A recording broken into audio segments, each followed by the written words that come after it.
कुछ साल पहले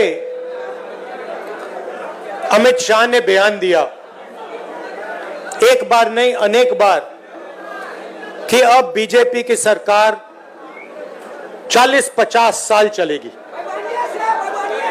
हाँ, और मैं सोच रहा था कि यह व्यक्ति कैसे कह सकता है, इसको कैसे मालूम कि बीजेपी की सरकार 40-50 साल चलेगी। हम सब राजनेता हैं, जनता क्या करेगी, जनता के दिल में क्या होता है, जनता ही जानती है। तो ऐसा बयान देना कि अब हमारी सरकार 40-50 साल चलेगी, यह अजीब सा बयान है। और उस टाइम मैंने सोचा था कि इसको कैसे मालूम कि 40-50 साल के लिए सरकार चलेगी। और अब सच्चाई पूरे देश के सामने आ गई है। वो ये बात इसलिए कह सकते हैं कि वो वोट चोरी करते हैं, और ये चोरी इन्होंने अभी नहीं चालू की। मैं आपको बता रहा हूं, एक दिन ये आएगा बाहर। ये चोरी सालों से हो रही है। ये चोरी गुजरात में पहले शुरू हुई, उसके बाद 2014 में नेशनल लेवल पे आई, उसके बाद चुन चुनकर ये लोग स्टेट जीतते हैं और हरवाते हैं। और ये बात मैं नहीं कहता था क्योंकि मेरे पास सबूत नहीं था, क्योंकि मैं आमतौर से ऐसे मंच पर मैं झूठ नहीं बोलता हूं। मैं वही बोलता हूं जो सच है, जिसके बारे में मुझे पूरी जानकारी है। इसलिए मैंने बहुत सालों, मुझे लगा और आप सबको भी लगा, मुझे लगा कि कुछ ना कुछ गड़बड़ है। मगर हम जिम्मेदार राजनेता हैं, तो मैंने कहा जिस दिन तक सबूत नहीं मिलेगा उस दिन तक मैं खुलकर नहीं कहूंगा कि वोट चोरी हो रही है। और फिर क्या होता है, महाराष्ट्र और हरियाणा के चुनाव आते हैं, सबसे पहले डेट बदल देते हैं, चुनाव की डेट बदल देते हैं। जो इलेक्शन कमीशन को चुनने का तरीका है, मैं मोदी जी के साथ बैठा हूं, मैं आपको बताता हूं चुनने का क्या तरीका है। चुनने का तरीका है, प्रधानमंत्री डिसाइड करता है इलेक्शन कमिश्नर कौन बनेगा।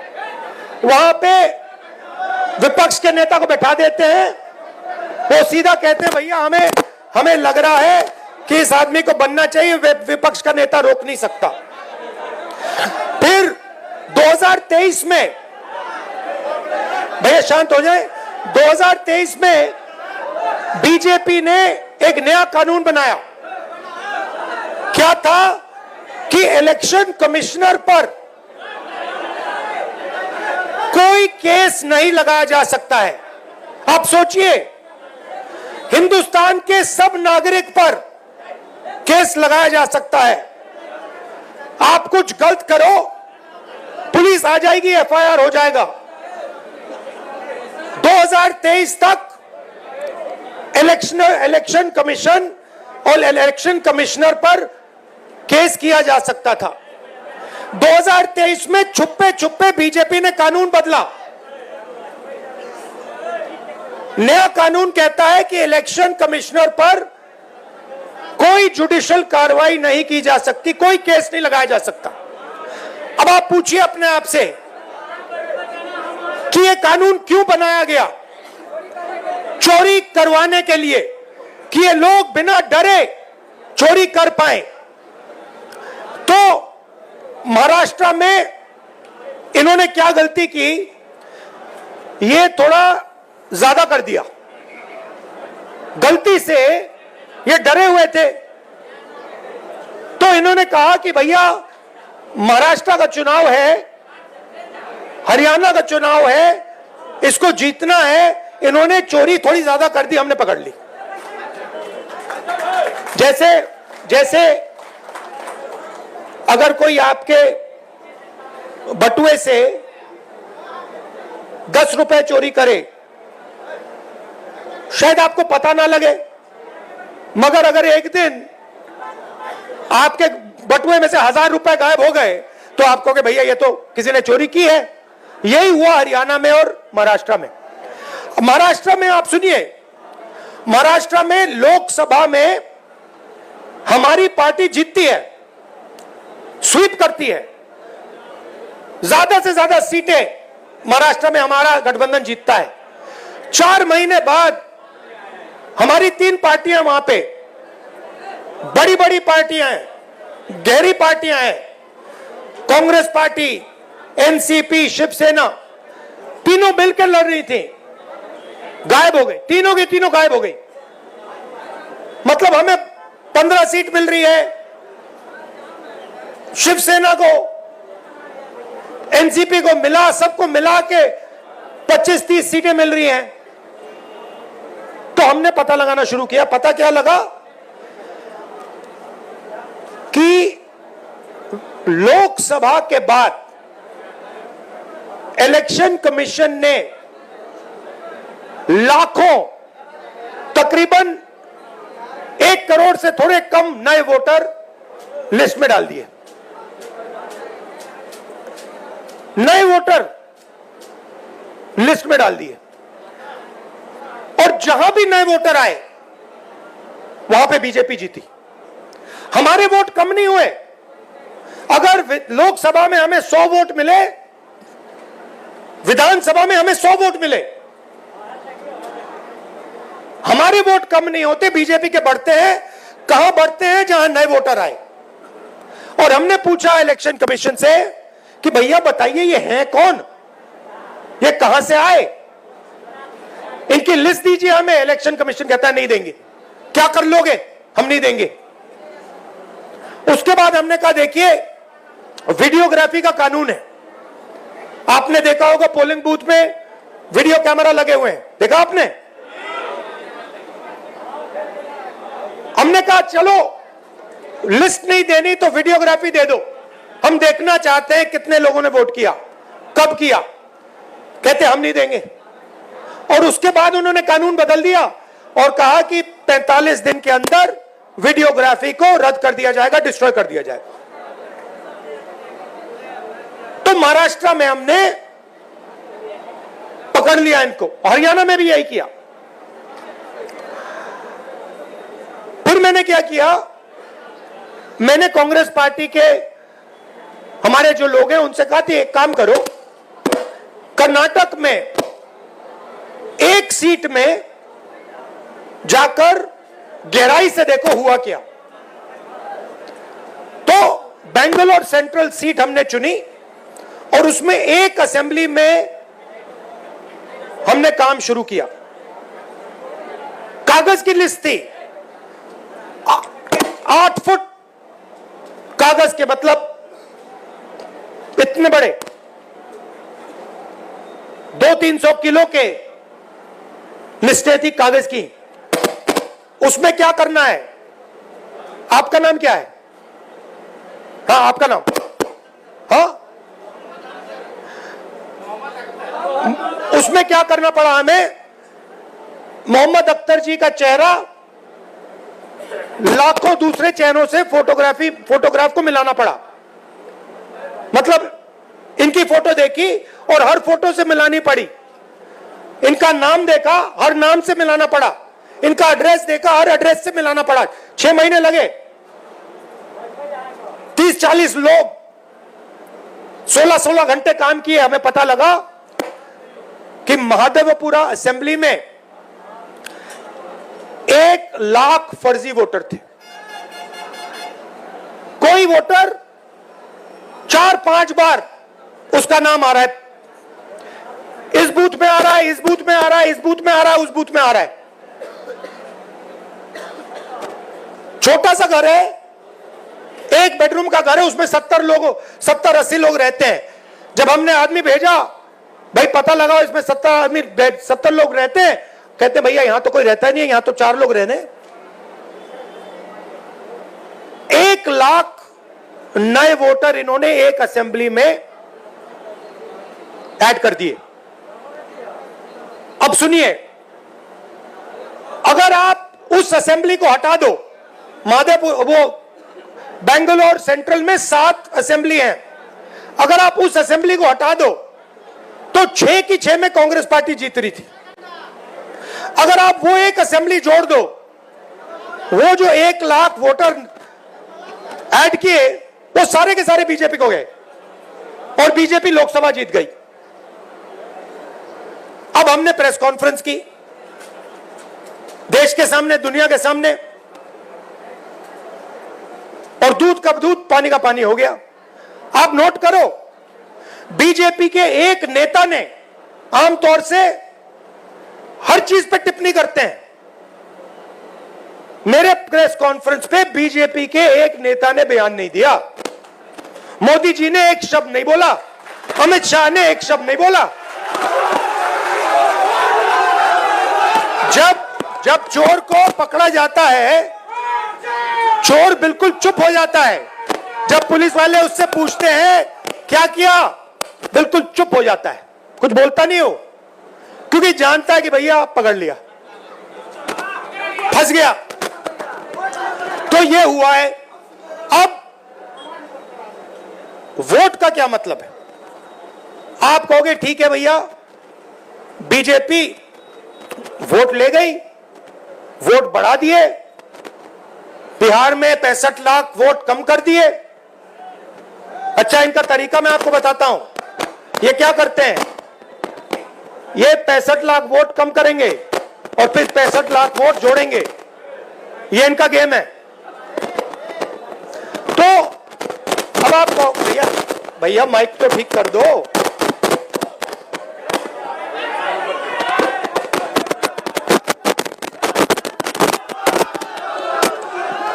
हेलो,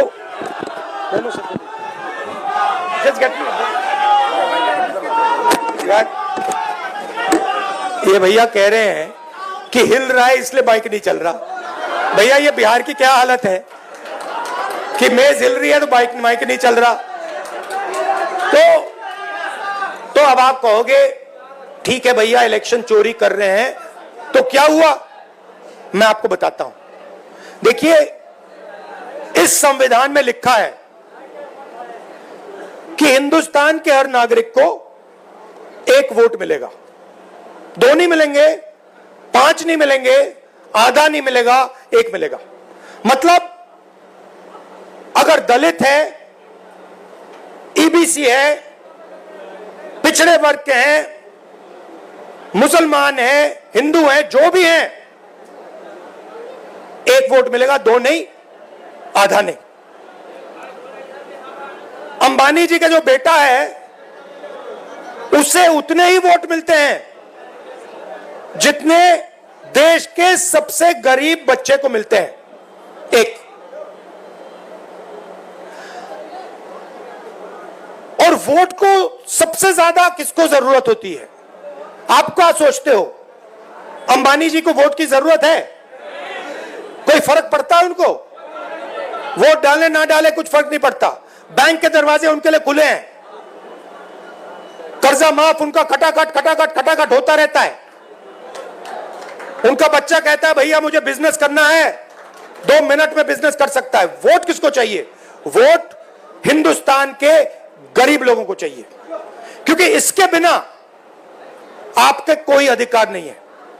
आजादी से पहले जब आपके पास वोट नहीं था, कोई अधिकार नहीं था। दलितों को कहा जाता था कि भैया आपको हम छुएंगे नहीं, आप यहां अपना चेहरा नहीं दिखा सकते। पिछड़ों को कहा जाता था कि भैया आपकी कोई जगह नहीं है, सरकार में कोई जगह नहीं है, शिक्षा के सिस्टम में कोई जगह नहीं है। ये सारा का सारा जो आया है, ये आजादी के बाद संविधान के कारण आया है। और संविधान क्या है? अगर जिस दिन आपने वोट खत्म कर दिया उस दिन इसका कोई मतलब नहीं रहता है। जो इसमें जो शक्ति है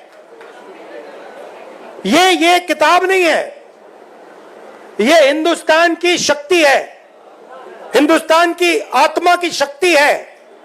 वो शक्ति इसमें कहां से आती है? वोट से आती है। वोट निकाल दिया तो जो भी इसमें लिखा है उसका कोई मतलब नहीं है, क्योंकि शक्ति नहीं है उसमें, पावर ही नहीं है, दम ही नहीं है। दम वोट से आता है। अब मोदी जी ने पहले कहा, याद रखिए, ये जो आरएसएस के लोग हैं ये तिरंगा को सलूट नहीं करते थे, ये नहीं करते थे। अभी खड़े हो जाते हैं ऐसे, मगर दिल अंदर दूसरा करता है, क्योंकि ये जानते हैं कि ये जो किताब है ना, ये पिछड़ों को, ईबीसी को, दलितों को, गरीब जनरल कास्ट के लोगों को, महिलाओं को आगे बढ़ाने की किताब है, उनके अधिकार की किताब है, और वो अधिकार नहीं देना चाहते। तो ये इसको चुनाव में इन्होंने कहा, बड़े बड़े नेताओं ने कहा हम संविधान को बदल देंगे, बदल देंगे, और हमने कहा ऐसे नहीं होगा, सपने मत देखो, संविधान को कोई शक्ति नहीं बदल सकती।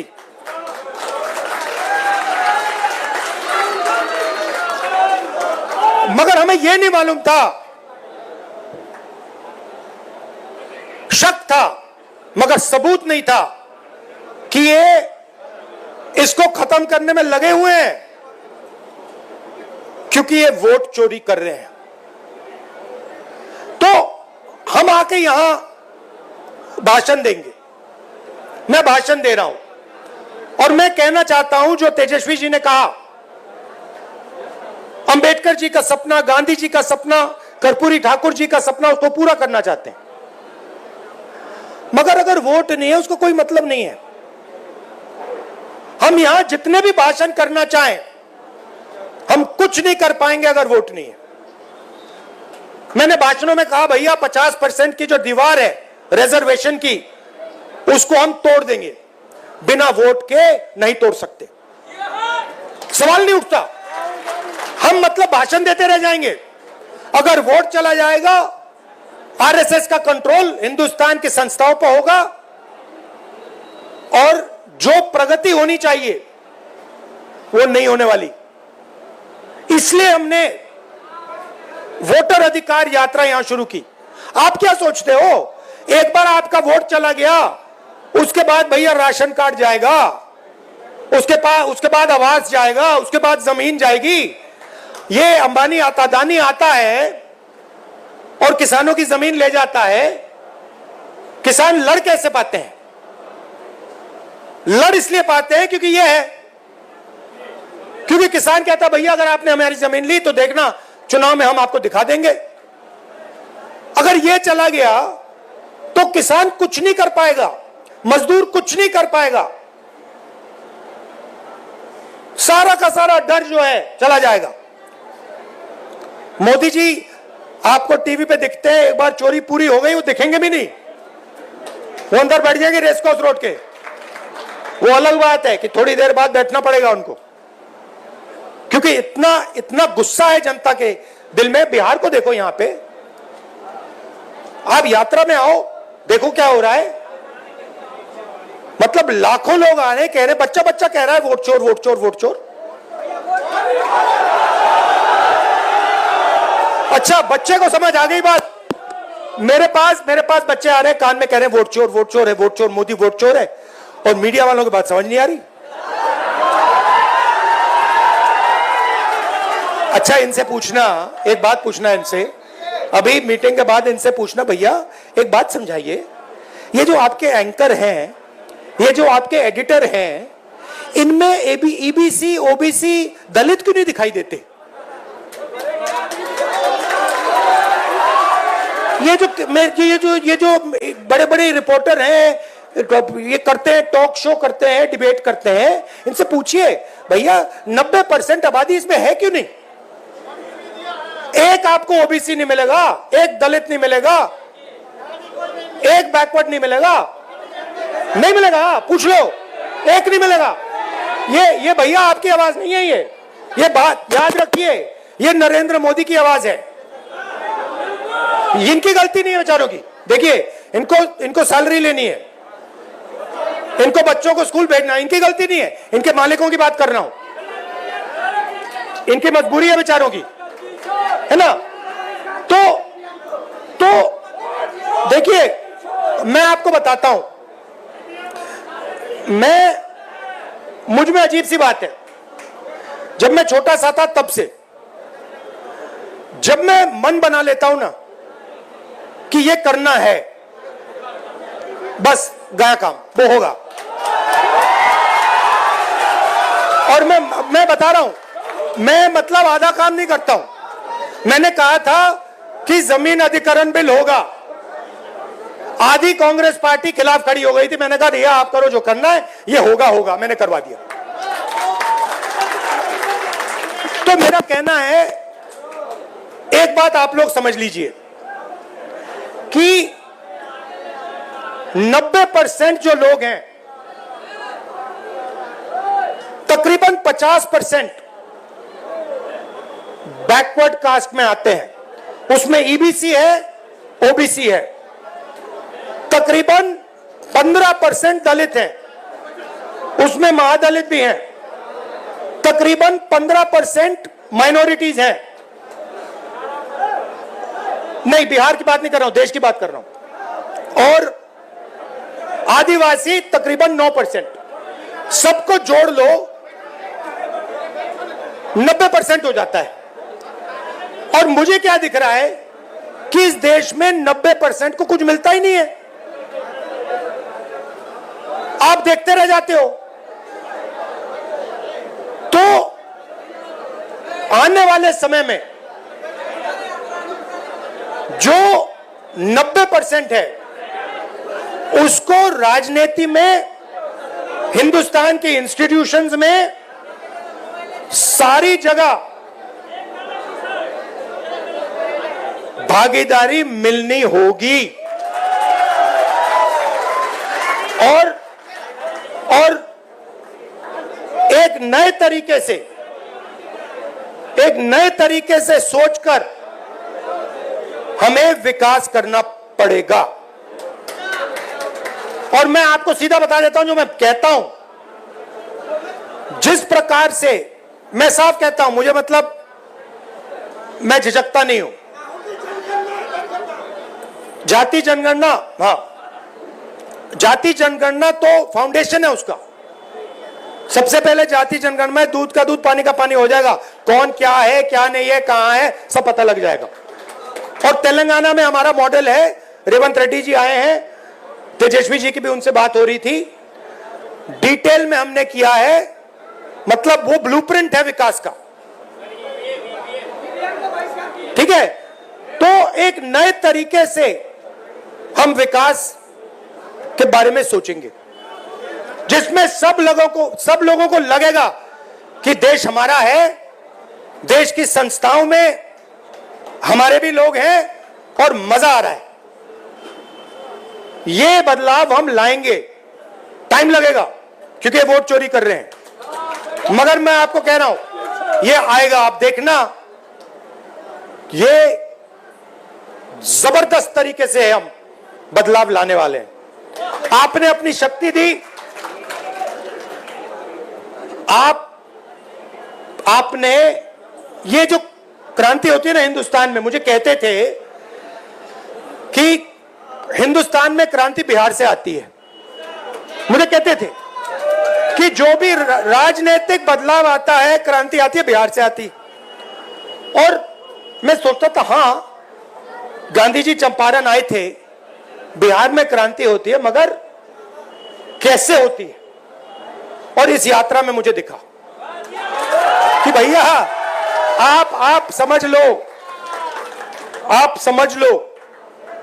कि यहां पे जो आपने किया है ना, ये जो नारा दिया है वोट चोर, ये आपने बिहार से पूरे देश में फैला दिया है,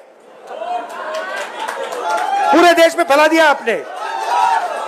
अब मोदी जी भाषण देंगे और वहां पे उनके सामने छोटे छोटे बच्चे कहेंगे वोट चोर, वोट चोर, वोट चोर। लग गया ठप्पा। तो मैं आपका धन्यवाद करना चाहता हूं, और जिन्होंने रास्ता दिखाया, किसने? कर्पूरी ठाकुर जी ने, मंडल जी ने, अंबेडकर जी ने, गांधी जी ने, जिन्होंने हमें रास्ता दिखाया, उनका मैं दिल से धन्यवाद करता हूं। नमस्कार, जय हिंद।